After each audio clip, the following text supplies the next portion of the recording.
Desde que conheci Laura, sabia que ela não vinha sozinha. O pacote incluía 2 filhos de um casamento fracassado, uma história que a vida dela insistia em carregar, e um ex-marido perdido no mundo, desaparecido em uma maré de arrependimentos e promessas não cumpridas. Lembro-me perfeitamente daquele primeiro encontro num café no centro da cidade.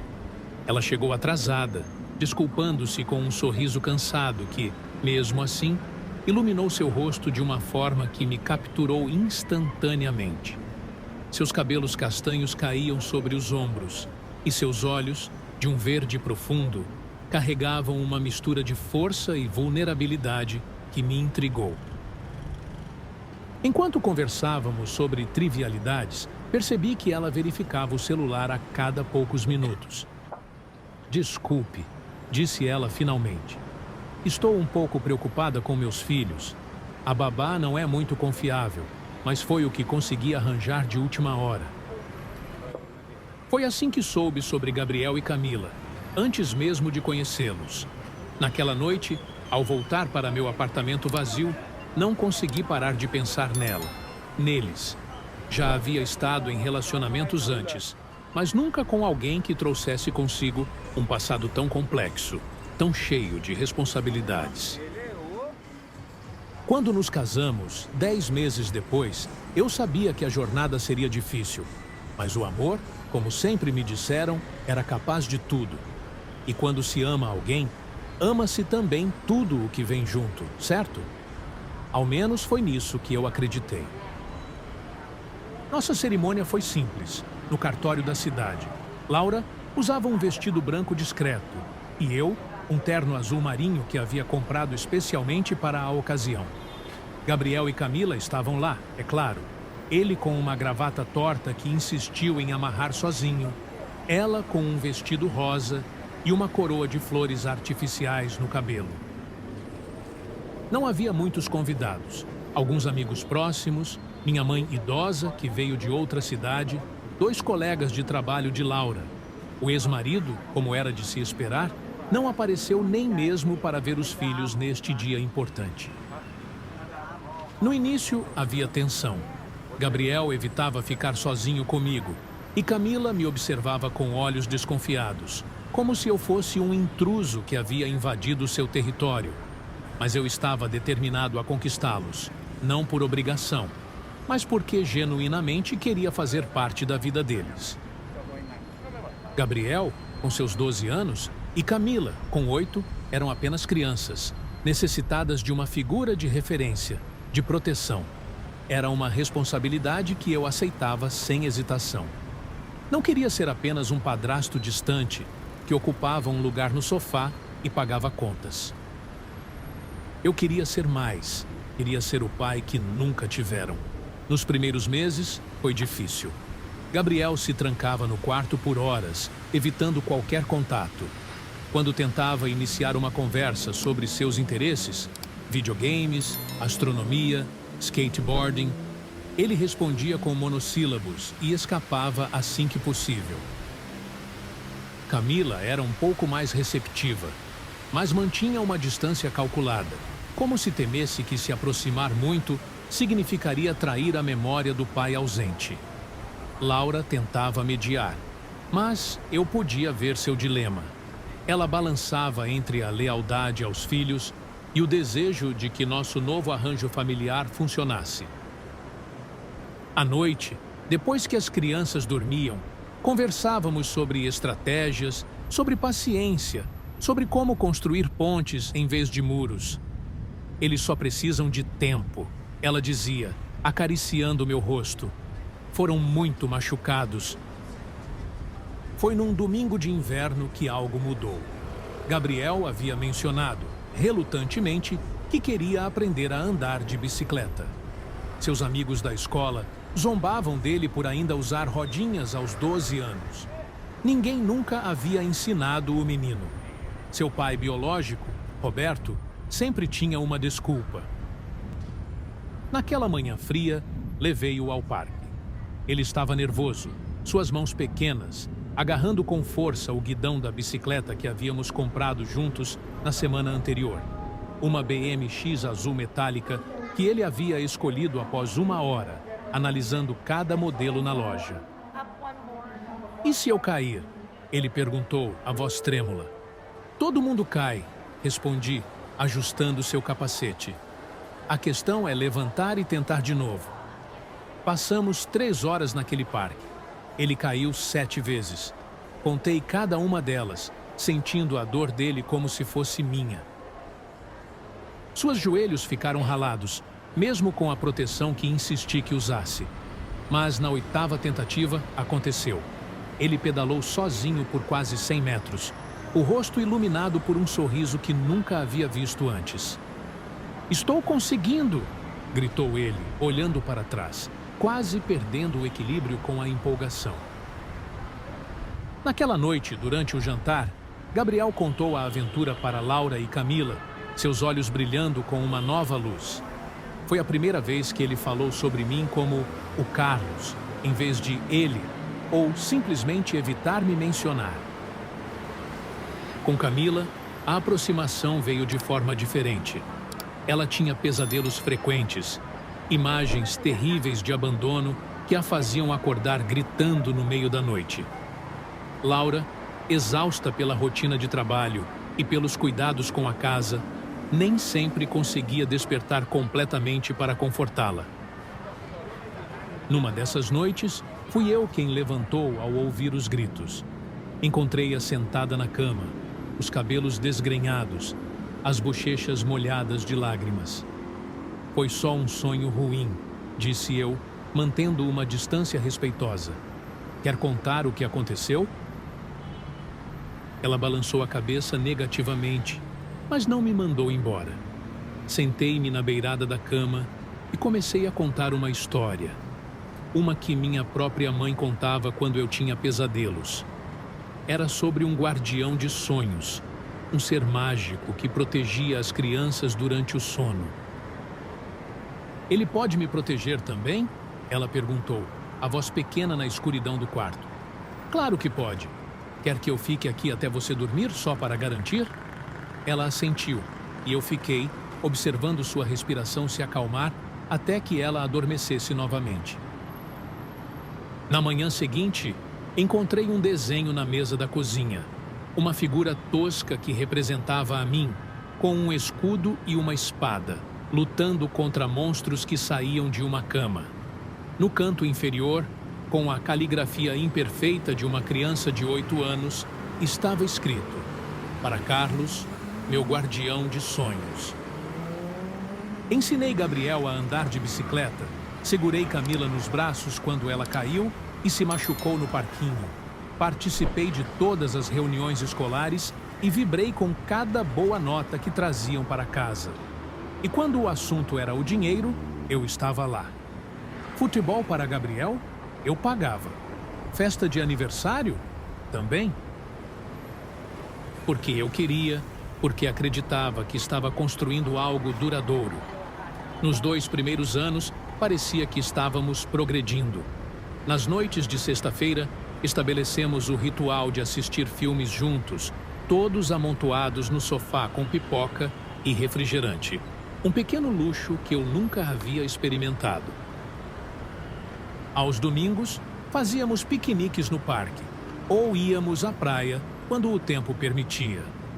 Laura sorria mais, e eu me pegava admirando a família que estávamos construindo, sentindo-me parte de algo maior que eu mesmo. No aniversário de 10 anos de Camila, organizei uma festa surpresa. Economizei durante meses para contratar um mágico, comprar decorações com o tema de unicórnios que ela tanto amava e encomendar um bolo de 3 andares que parecia saído de um conto de fadas. Quando ela entrou na sala e viu tudo aquilo, correndo para meus braços com um abraço tão apertado que quase me fez perder o equilíbrio, pensei: valeu a pena cada centavo. Gabriel, aos 14 anos, começou a mostrar interesse por astronomia, depois que lhe dei um telescópio de segunda mão que encontrei em um brechó. Passávamos horas no quintal, nas noites claras, mapeando constelações e sonhando com viagens espaciais. Você acha que um dia vamos poder viajar para Marte? Ele perguntou certa vez. Tenho certeza que sim, respondi. E quem sabe você não será um dos primeiros a pisar lá. Seus olhos brilharam com a possibilidade, e naquele momento senti que finalmente estávamos conectados. Senti que finalmente eu havia encontrado meu lugar nessa família reconstruída sobre as ruínas de uma anterior. Mas o tempo passou, e a ilusão de que isso duraria para sempre foi se desvanecendo. Eles cresceram, mas o que deveria ser gratidão e respeito se transformou em indiferença. A mudança foi sutil no início. Gabriel, entrando na adolescência, começou a se distanciar. As noites de observação astronômica se tornaram mais raras, substituídas por saídas com amigos que eu mal conhecia. Quando questionava sobre quem eram esses amigos ou para onde iam, recebia olhares irritados e respostas curtas. São só meus amigos. Não é nada demais. Por que você se importa? Camila, seguindo os passos do irmão, também mudou.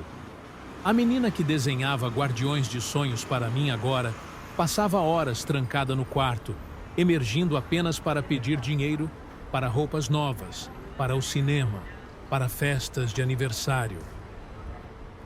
Os abraços espontâneos se tornaram raros, depois inexistentes.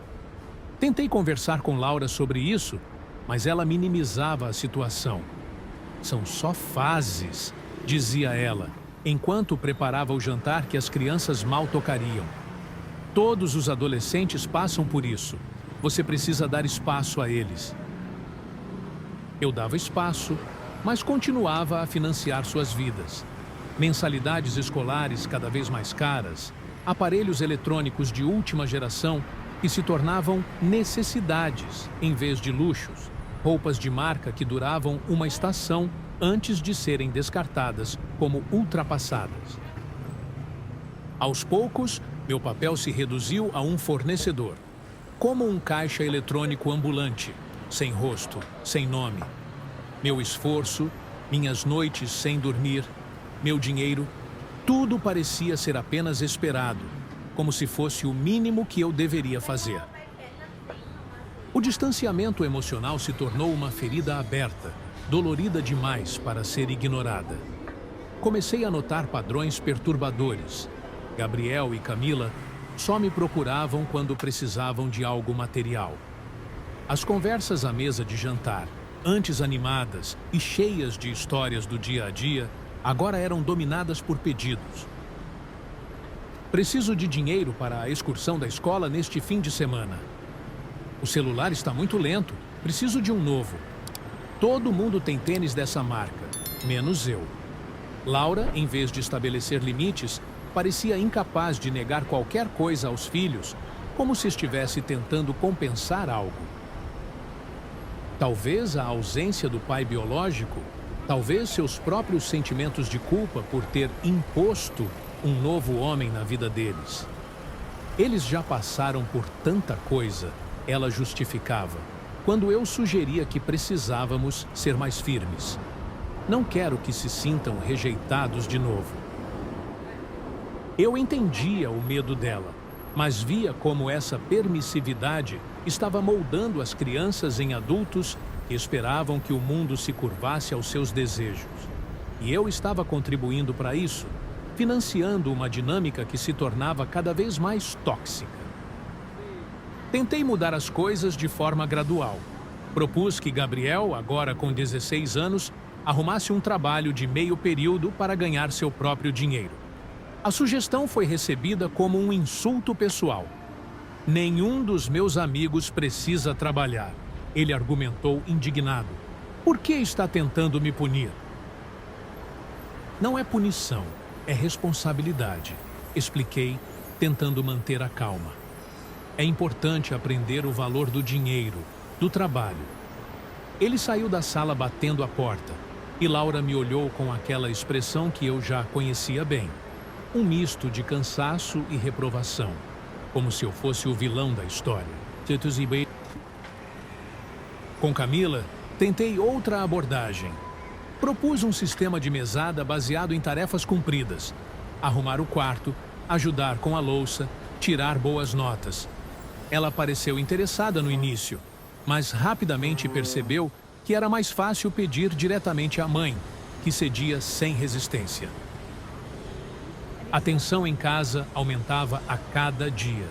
Eu me sentia cada vez mais como um intruso, alguém cuja presença era tolerada apenas pela conveniência financeira que proporcionava. As noites de sexta-feira, antes dedicadas aos filmes em família, agora eram preenchidas por silêncios desconfortáveis. Todos absortos em seus celulares, mundos paralelos que não se tocavam mais. Só percebi a real extensão desse abismo de desvalorização quando, em um domingo qualquer, durante o café da manhã, Gabriel despejou a verdade com todas as palavras afiadas de um adolescente revoltado. Aquela manhã começou como tantas outras. Acordei cedo, preparei café, ovos mexidos e algumas panquecas, o café da manhã favorito deles quando eram mais novos. Laura dormia até mais tarde aos domingos, exausta da semana de trabalho. Era uma das poucas tradições que ainda tentava manter. Camila desceu primeiro, já vestida para sair, o rosto maquiado de uma forma que a fazia parecer anos mais velha do que seus 14 anos. Mal tocou na comida, pegou uma maçã e disse que ia encontrar amigas no shopping. Quando perguntei a que horas voltaria, recebi um dar de ombros como resposta. Não sei, tarde talvez. Gabriel chegou 1 hora depois, quando eu já havia desistido de esperar e estava lavando a louça. Ele chegou com a cara fechada, como sempre. Mas o clima estava mais tenso do que o normal. Camila mal olhou para mim e Laura parecia não perceber o peso no ar. Gabriel não me cumprimentou. Apenas soltou, de forma abrupta e inesperada. Preciso de dinheiro. Havia algo diferente em seu tom, uma arrogância nova, uma certeza de que seu pedido seria atendido sem questões. Ele empurrava a comida no prato, sem sequer me olhar. Esperei um bom dia, que nunca veio. Pra quê? Perguntei, tentando manter a calma. Vou sair com os amigos. A vagueza da resposta me incomodou. Nos últimos meses, Gabriel havia começado a andar com um grupo de garotos que não me inspiravam confiança. Um deles, Pedro, já havia sido pego com maconha na escola, segundo boatos. Respirei fundo e fui direto ao ponto. Semana passada te dei dinheiro para aquele tênis novo. Não vou bancar tudo o que você quiser. Eu havia gasto quase metade de meu salário naqueles tênis. Importados, edição limitada, um capricho que cedi após dias de insistência. Na época, ele havia prometido que seria o último pedido por um bom tempo. Então, veio o desprezo, a explosão. Ele jogou o garfo na mesa, bufou como uma criança mimada. Você só serve para encher o saco. E Camila, que estava ali, ao lado dele, não fez questão de disfarçar o desprezo. Soltou uma risada baixa, mas cruel. Acha que manda porque paga as contas, mas no fundo, você não é ninguém. Aquelas palavras atravessaram meu peito como flechas envenenadas. Não era apenas o conteúdo delas, mas o tom, a certeza com que foram ditas, a ausência total de qualquer gratidão ou respeito. Eu não sabia o que doía mais, a frieza deles ou a omissão de Laura. Olhei para ela, esperando algum tipo de apoio, alguma reação. Pela primeira vez, percebi quão frágil era nossa união, quão pouco havíamos construído além da superfície. Mas ela não fez nada, apenas abaixou a cabeça. O silêncio dela me destruiu. Em um instante, vi passar diante de meus olhos todos os momentos que havíamos compartilhado. O primeiro dia de Gabriel sem rodinhas na bicicleta. As noites acalmando os pesadelos de Camila. as festas de aniversário meticulosamente planejadas, as viagens de férias que custaram meses de economias, os presentes de Natal cuidadosamente escolhidos para cada um, todo esse investimento emocional, todo esse amor oferecido sem reservas, reduzido a nada. Ela sabia que eu estava certo, mas não tinha coragem de enfrentar a realidade. Olhei para Gabriel e Camila. Depois, voltei meu olhar para ela. Repete.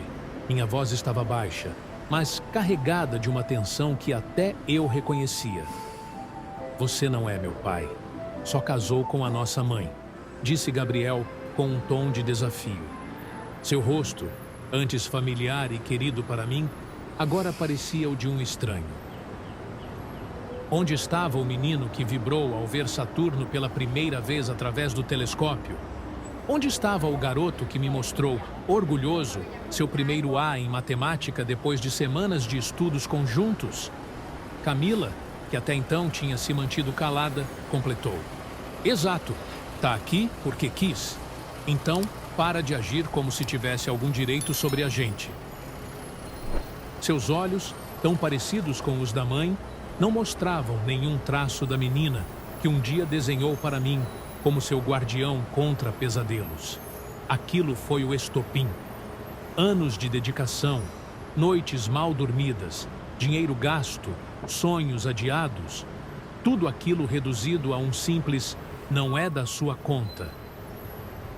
Cada festa de aniversário, cada passeio ao parque, cada noite ajudando com a lição de casa, momentos que eu havia entesourado como provas de que estávamos construindo algo verdadeiro, agora pareciam mentiras que contei a mim mesmo. Fui tomado por uma raiva fria, imensa. Era uma sensação nova para mim, algo profundo e definitivo, que nasceu não apenas do insulto daquele momento, mas da súbita compreensão de que talvez eu nunca tivesse sido mais que uma conveniência, um recurso a ser explorado. Levantei-me devagar, tentando controlar o que fervia dentro de mim. Minha cabeça latejava e, por um momento, temi o que poderia dizer se abrisse a boca. Respirei fundo e tomei a decisão mais fácil da minha vida. O silêncio se instalou entre nós, pesado e definitivo. Olhei para Laura, esperando um pedido de desculpas, uma repreensão para os filhos. Mas não encontrei nada além do olhar vazio, do cansaço de quem não sabia mais o que dizer. Ela nunca disse nada. Entendi, disse, e o tom de minha voz cortou o ar como uma lâmina de gelo. Nem eu mesmo reconheci aquela voz. Tão distante ela estava do homem paciente e amoroso que tentei ser por todos esses anos. Entendeu o quê? Gabriel debochou, como se não acreditasse no que ouvia. Como se eu fosse incapaz de qualquer reação além da submissão habitual. Que não sou ninguém aqui, então não preciso ficar. Não consegui mais olhar para ele. Desviei o olhar para a janela, onde o sol da manhã criava padrões no chão da cozinha que um dia considerei minha. Meu coração batia forte, mas minha mente estava fria e clara, como se uma névoa tivesse se dissipado. Se era assim que me viam, que ficassem com a realidade sem mim, deixei o prato intocado e saí, sem olhar para trás. No quarto, abri uma mala e comecei a jogar minhas coisas dentro dela. Roupas, documentos, o que mais era meu. Fotografias que mantinha na mesa de cabeceira. Eu e Gabriel em sua primeira competição de ciências, Camila no recital de balé, onde interpretou uma fada das flores, os 4 juntos na praia durante nossas últimas férias. Hesitei ao pegar essas últimas, mas então as coloquei de volta na gaveta. Aquelas memórias já não pertenciam a mim. Não havia mais sentido em continuar. Enquanto arrumava a mala, lembrei-me de todos os sonhos que havia nutrido para essa família. Como planejava pagar pela faculdade de Gabriel, que sonhava em estudar astrofísica. Como havia começado a economizar para a festa de 15 anos de Camila, ainda 2 anos distante. Como imaginava viagens futuras, formaturas, casamentos, netos. Um futuro inteiro que agora se desfazia como um castelo de areia diante da maré. Laura apareceu na porta com os braços cruzados. Seu rosto, que um dia me pareceu o mais belo do mundo, agora mostrava apenas linhas de preocupação e uma expressão calculista que nunca havia notado antes. "O que você está fazendo?" perguntou com uma expressão de confusão. Como se minha reação fosse incompreensível, desproporcional. Eu, que sempre me dediquei àquele lar, a ela, aos filhos, agora era um estranho. Um intruso, cuja utilidade estava sendo questionada. Exatamente o que seu filho disse. "Estou indo embora." Ela revirou os olhos impaciente, como se lidasse com uma criança fazendo birra. "Ah, para! Você está levando para o pessoal. São adolescentes, falam besteira." Aquela tentativa fraca de minimizar o que havia acontecido só confirmou minhas suspeitas. Ela nunca havia me visto como um verdadeiro parceiro na criação daquelas crianças, apenas como um suporte, um recurso conveniente. A dor dessa realização foi mais intensa que a raiva inicial. Fechei a mala e passei por ela sem olhar. "Besteira?" Eles cuspiram na minha cara tudo o que você sempre pensou, mas nunca teve coragem de dizer. Ela suspirou, como se já estivesse cansada de tudo. "Você sempre foi dramático." Aquela acusação injusta foi o último golpe. Durante anos, engoli frustrações, reprogramei minha vida inteira para acomodar as necessidades desta família, coloquei meus próprios sonhos em espera. E agora, quando finalmente reagia, era classificado como dramático. Dramático seria ficar e continuar fingindo que sou parte desta família, respondi. Minha voz estranhamente calma. "Eu tentei, Laura. Por anos, tentei ser o que vocês precisavam. Mas não posso ser só um caixa eletrônico. Não posso ser descartado quando convém e lembrado apenas quando a conta chega." Ela tentou me segurar pelo braço, uma centelha de pânico começando a surgir em seus olhos. Não por mim, percebi, mas pelas implicações financeiras de minha partida. "Vamos conversar sobre isso. As crianças vão pedir desculpas." "Não quero desculpas forçadas", respondi, desvencilhando-me de seu toque. "Quero respeito, e se não posso ter isso, prefiro ter minha dignidade de volta." Desci as escadas com a mala na mão, passando pela sala, onde Gabriel e Camila estavam agora absortos em seus telefones, como se a explosão de minutos atrás não tivesse acontecido. Camila levantou o olhar por um segundo, uma expressão de confusão passando por seu rosto ao ver a mala. Gabriel fingiu não notar. "Estou indo embora", anunciei, mais para formalizar a situação do que por esperar alguma reação. "Se precisarem de mim por algum motivo real, sabem meu número." Gabriel deu de ombros, mas notei um leve tremor em suas mãos. Camila mordeu o lábio, um hábito que mantinha desde pequena quando estava nervosa. Por um momento, pensei ter visto um lampejo de arrependimento, talvez até medo, em seus olhos. Mas passou tão rápido que poderia ter sido apenas minha imaginação, meu desejo de que eles sentissem algo, qualquer coisa. Fui embora, sem olhar para trás. Coloquei a mala no porta-malas do carro e dirigi sem destino certo por horas. A cidade parecia diferente vista através do filtro de minha nova realidade. Mais ampla, mais cheia de possibilidades. As ruas pareciam mais largas, o ar mais leve. Era como se um peso invisível houvesse sido removido de meus ombros. Passei a noite em um hotel barato e na manhã seguinte comecei a procurar por uma partera, como se um peso invisível houvesse sido removido de meus ombros. Passei a noite em um hotel barato E na manhã seguinte, comecei a procurar por um apartamento. Encontrei um pequeno estúdio em um bairro tranquilo, distante o suficiente para não correr o risco de encontrá-los por acaso, mas próximo o bastante para não precisar mudar de emprego. No apartamento que aluguei, encontrei uma paz que não sabia que existia. As paredes nuas, sem as fotografias e lembranças que decoravam nossa antiga casa, pareciam uma tela em branco esperando para ser preenchida. Pela primeira vez em muito tempo, meu dinheiro era só meu. Não havia demandas impossíveis de satisfazer. Não havia o dreno constante de necessidades fabricadas. Não havia a sensação de estar sempre aquém das expectativas. Era um alívio. Comprei apenas o essencial: uma cama, uma mesa, 2 cadeiras, utensílios básicos de cozinha. A simplicidade era reconfortante. Nos primeiros dias, redescobri o prazer de ler sem interrupções, de assistir a um filme inteiro sem que ninguém reclamasse da escolha, de preparar uma refeição apenas para mim, com ingredientes que eu gostava.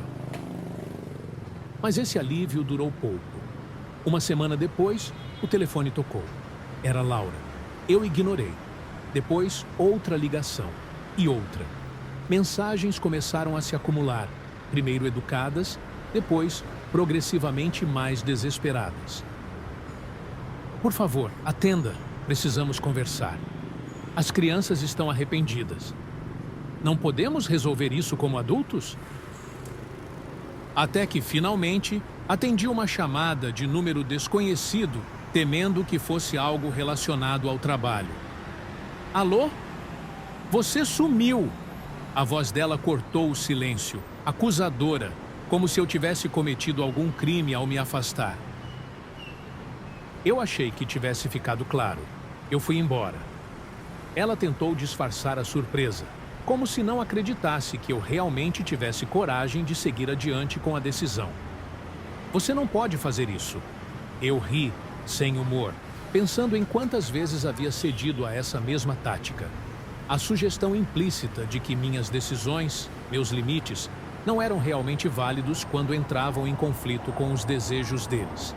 Fiz. A conversa se arrastou, um diálogo de surdos onde nenhum de nós realmente ouvia o outro.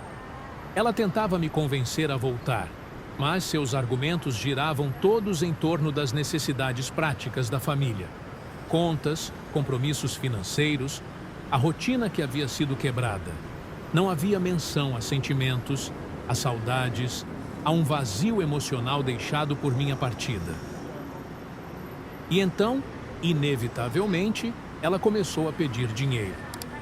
O aluguel venceu, a escola das crianças está cobrando, a conta de luz está atrasada. Como você pode simplesmente largar tudo? Eu respirei fundo, sentindo o peso das palavras. Isso não é mais problema meu. E ela ficou sem palavras. Por um momento, houve apenas silêncio na linha, tão profundo que pensei que a ligação havia caído. Então, ouvi algo que nunca havia escutado antes: Laura chorando. Não o choro manipulador que às vezes usava durante nossas discussões, mas algo genuíno, desesperado. O que vou fazer? Ela perguntou, a voz quebrada. Não consigo sustentar tudo sozinha. A realidade cruel da situação me atingiu como um soco. Eu não era apenas uma figura paterna para aquelas crianças, era também o principal sustento da casa. Durante anos, Laura havia trabalhado apenas meio período, dedicando o resto de seu tempo aos filhos. Seu salário mal cobria. Então, um dia, sem avisar, voltei. Não por eles, mas por mim. A casa estava diferente, menor, apagada. Toquei a campainha e quando Laura abriu a porta, seus olhos estavam cansados. Você voltou. Gabriel e Camila estavam na sala, mas agora não havia mais desafio em seus olhos. Gabriel foi o primeiro a falar, com voz baixa. A gente errou. Você estava certo. Camila, com os olhos vermelhos, completou. Não queríamos que fosse assim. Só não sabíamos. Eles estavam com medo. medo da realidade. Falei calmamente, mas com firmeza.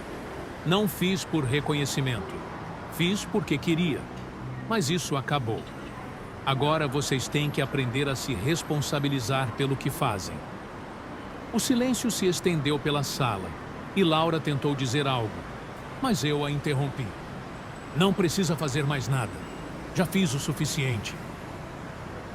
Eu sabia que nada mais poderia ser consertado ali. A lição foi dada. Agora era com eles. Caminhei até o carro e a estrada parecia mais curta, mas o peso nos meus ombros finalmente se dissipava. Não me arrependia de nada. Fiz o que precisava ser feito. Eles agora precisavam caminhar sozinhos.